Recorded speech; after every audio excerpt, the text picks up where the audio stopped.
Jai Ganesha. Hey everyone, welcome back to On the Mic. I'm your host Chakrapani and we have Vijay. Hey Vijay, how are you? Hey, And good, great going. So, Jai Ganesha, hi everyone. yeah, so great, ready to dig into today's topic. And folks, it's a big one. How India isn't just sitting back and taking tariffs. It's counter punching, rerouting trade, and shaking up the global game.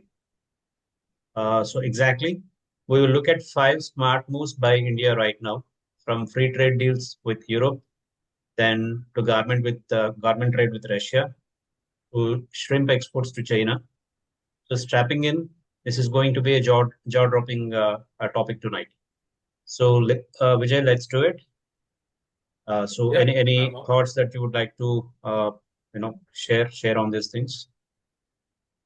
yeah, as you said, like it's not that we are going to just be very focused on this, but as a government, like to protect the exporters who got impacted because of the tariffs and all. Right. The government has took viable decisions and whatever is possible to ensure that exporters are not getting impacted. Right. But I think in a way we have to say thanks to Trump as well because their administration, it's not just personally, because these things should definitely happen. The government should have been taken all these steps to diversify everything. Now, uh, because of this tariff thing, like we have been pushed into the corner, and whenever India is pushed into the corner, it bounces back beyond imagination of anyone, and Right. we have proved it again this time. Yeah.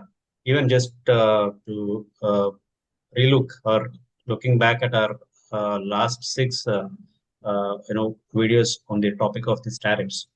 We have been telling this. India's exports to the US have been slapped with 50% tariffs. Right from our first video, we have been covering on this particular topic and discussing and sharing our views. And just adding to those points in all the six videos we have been mentioning, about two-thirds of Indian goods to the US now face this steep duty. And meanwhile, India is quietly, shifting its gear in the process of evolving our own new markets, new strategies. Uh, I mean, if we look at it, this is basically not damage control. I mean, this isn't just a damage control, but it's a trade evolution. If you look at it in that way. So if you're exporting, importing, or just watching global trade, if you think this is some kind of not so interesting topic or boring economics, then probably we may have to uh, think again. So it's basically about survival, advantage, and the opportunity. So tonight, let's touch base on five smart moves by India in this duration. So I would like to touch base on the first move as India's counter-tariff strategy. So India is responding if for this particular US unreasonable 50% tariff on a couple of sectors, not by whining, but by changing the lanes. So according to a recent report, after the US tariffs, India's exports to non-US markets are showing signs of revival. So that's where we started taking a bit of advantage uh, in the given scenario. So, for instance, say In textile exports for from Jan until September of 2025, it had hit about 28 point 28 and a half, if not 28.05 US billion dollars, up slightly despite that tariff storm. So that's one instance. Probably we may have to look at it. So the message is clear. So when the road to one market is blocked, take a detour to another one. Any points that you would want to add, Jay? no, one thing I think if people can look at a lot of the public sources data or the data released by the government, Right. it clearly shows out of the shock that actually exports have gone up instead of decreasing. So it clearly indicates that we are actually diversifying our markets rather than depending on one particular market. Oh, for And sure. one key strategy that came out from the government circles or from the Minister of Commerce, especially, is that we should not have any like not more than 10% dependency on any of the market. Let's say like Mhm. today India is exporting a particular good A to 4 markets. Uh, Now that 4 should go expand our base to 10 so that like we should not have more than 10% dependency. Let's say Right, like I have a dependency of 30% on a market here, and all of a sudden something happens geopolitically. The 30% is at stake. So one tough lesson learned uh, in the geopolitics for any country is like there won't be any permanent friends or enemies in the geopolitics. It's all transactional and situational. So in this situational, currently the terms between India and America are not going that great. So India has to find out alternate ways, and it has found out. right. It's a So smart I learning from think a tough lesson. I agree. Yeah, continue. You were saying something. No, no, I said I agree with you, and I think this not only for the countries to learn, but uh, the subscribers or the viewers who are looking into, I think we can also apply this to very much our personal life as well. Of course, So for sure. there is always a saying that uh, don't always put all your eggs in one basket. Like you got One to basket. diversify. So Exactly. you definitely have to diversify. One thing we have to learn that the diversification. Second thing is like when you are put on spot, always bounce back. Don't succumb to the pressures. Right, right. I think I feel these two are the very good lessons that we should learn as an individual, as a professional, or as a business. Well put, Vijay. Well put. Yeah. Just moving on to the next smart move from our side is free trade with the European Union in pipeline. Uh, I mean, the next market, that potential market that in India and European Union, which is a big deal. So their trade is almost already over 137.5 billion USD from 2024 March onwards. I think that's also available in public domain. Uh, and they are working on a free trade agreement, could be the largest ever when done. So for Indian exporters, that's a golden ticket in a way because it's less dependence on the US, more access to Europe. So think of it as switching from a congested highway to a fast lane. So that's how, as you just mentioned, rightly mentioned in the smart move, the first point. Uh, this basically sums up whole idea. So moving on to I the would like to third, add. yeah, I please would go ahead. like to add some points here. Sure, sure. Uh, I think sorry friend, like I just kind of a scratching here and there. Like my mosquito friends are like coming and they're kissing me, so I had to involuntarily do that. Even I wanted to control it. Sorry for that. But just speaking, just wanted to add something on the European free trade.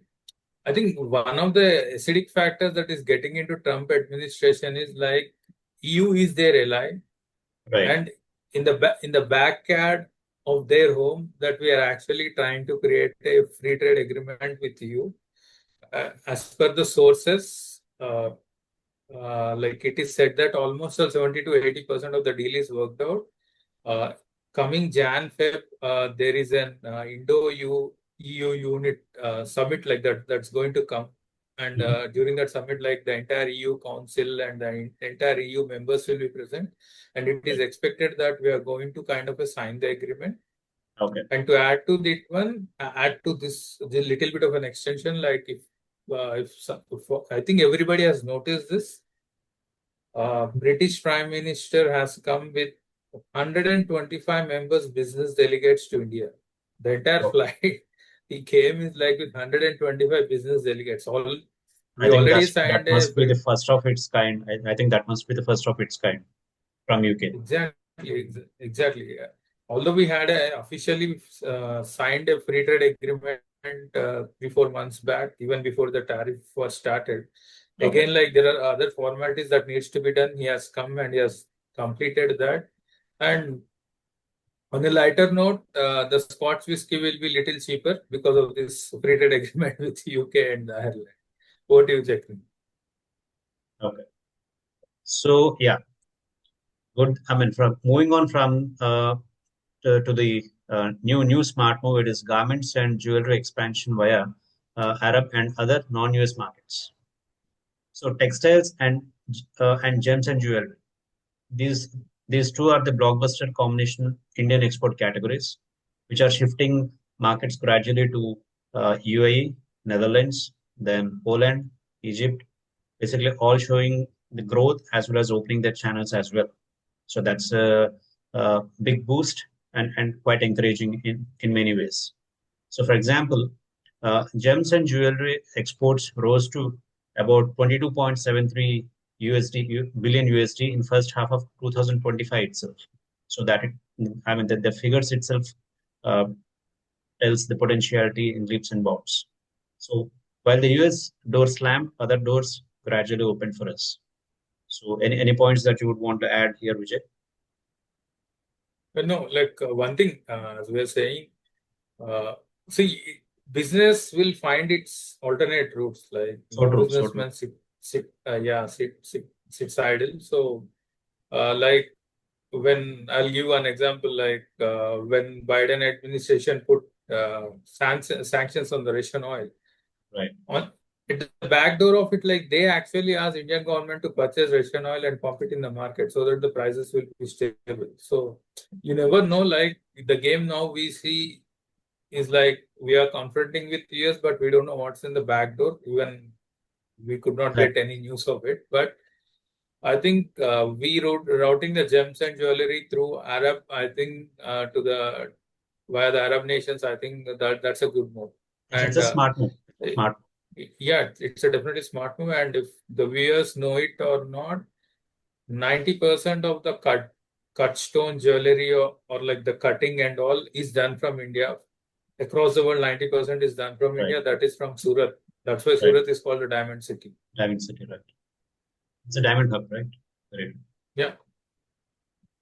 All right. Then moving to the fourth smart move is the garment and exports segment, which has a link with Russia support. So now here is a lesser spotted move. Uh, India's readiness to work with markets like Russia and beyond to balance the export pain. Basically, Russia continues to be a partner for quite some time now, for quite long time, not just on the oil front, but on the broader trade ties as well. So this trade diplomacy helps India hedge the risk. So this is one particular channel where we could increase our exports with Russia as well on the garment segment. I Any think any in the any garments along in the garments area, I think along with Russia, as you said, like the initial discussion on this particular third point, I right, think we are also finding our ways in the European market, and definitely Russia has been quite generous enough to kind of support India, and as they are our trusted partners since our independence, I think they continue to support us right, right. even in our highs and lows. Very true, very true. Good, good. Yes. Now moving on to the fifth smart move, it is the routing frozen fish to China and other new markets. I mean, lastly, Yeah. this is a delicious topic, which is a seafood for many. So India's frozen shrimp exports to China were about 1,385 million USD, which is about 18.76% percentage of value in that segment. So, and frozen fish are dominant in export composition, and if you see it that way, frozen shrimp contributes to about 75 percentage of value in marine exports as well. So when one market is tough, India sells to other hungry markets, which is a smart move again. So And where we are go finding ahead, it, sir. yeah, where we are finding it, I mean, going tough on the US markets front, uh, we have worked out to cater ourselves to other markets. We have been flexible and we have been accommodative to other markets as well. So in that sense, we are actually trying to maintain that supply chain effectively in many ways. Yeah, you can add your points. I I think if people remember the entire shrimp industry, Right, uh, whatever the shrimp exports, I think it's majorly done from Andhra Pradesh. So across India, the shrimps, Andhra Pradesh shrimps are very, very famous. You have this area called Bhimvaram and all, like even the agricultural land they have cultivated into fresh prawn farming. So it's a very, very popular, and that area is filthy rich because of this particular business. And it was hit by US very deliberately. I think there is one story behind this particular segment itself, why it has been hit. If Now I believe everyone knows what is a deep state and how they work to kind of change the regimes and all. And they have been working this in India with lot of from so many years with chasing out lot of issues. Since Okay. this government is a fractured, like this Modi, this particular Indian government, like it's like I would say like a coalition sort of a government, and TDP forms a major key ally. So they wanted to hit a place where TDP is hurt most. That is the strip, like where a lot of exports has been done. But again, the deep state has failed again this time. But we found out new routes. So it's like one shot, two birds. Like we were addressing the trade and we were also addressing the deep state. Of course, of course. At the outset, it is appearing to be where more expressive or expressive on the tariff front, but on the other front, we are if not secretly, at least we are wisely dealing with the deep state as well. So coming to this, what these five smart moves means for us. So why should we basically care whether we are running a business, working in exports, or just curious? I would say because when a country shifts trade direction, opportunity shows up itself. So new markets equal to new jobs, new trade deals equal to lower tariffs for our products. And if we are in the import business or supply chain, we will want to track where goods are coming from and where they are going now. So in short, the ripple from India's moves could affect jobs, costs, consumer products, and even our career paths as well. Any additions to this, Jay? I I think like one thing I would definitely wanted to like present it to our audience is that, see, like when we say free trade agreement, like people might think like even we'll get lot of imports that might impact our market as well. But the government is very, very cautious, and they have put some red lines where they wanted to protect the interest of our farmers or small scale industries and all. Right. Keeping that in view, still we are doing the free trades and aggressive agreements with lot of other nations. Even with Australia, we already have a free trade agreement. Now we are expanding it to many products there. And as Sakri was saying, like it creates a lot of employment opportunities. Now, let's say a company in UK is wanted to do something, like they have to come establish a plant here, which creates a jobs. And it is their capital. They are investing in India. Let's say they are investing in a CTA. They will come up with their capital. They will invest. So all the manpower will be from India. So we'll produce the goods, and in turn they can actually take that goods and sell it back to UK, which is a very cheaper option for them. So it's a win-win situation for us. Right, right. So true. Comparatively China, why people are more attracted towards the Indian way of doing business is wherever India is doing business, let's say like India is actually setting up a plant in something like in Africa or something. We are actually hiring the local people there, we are training them, and we are creating a job opportunities for them, Right. so that it's a win-win situation.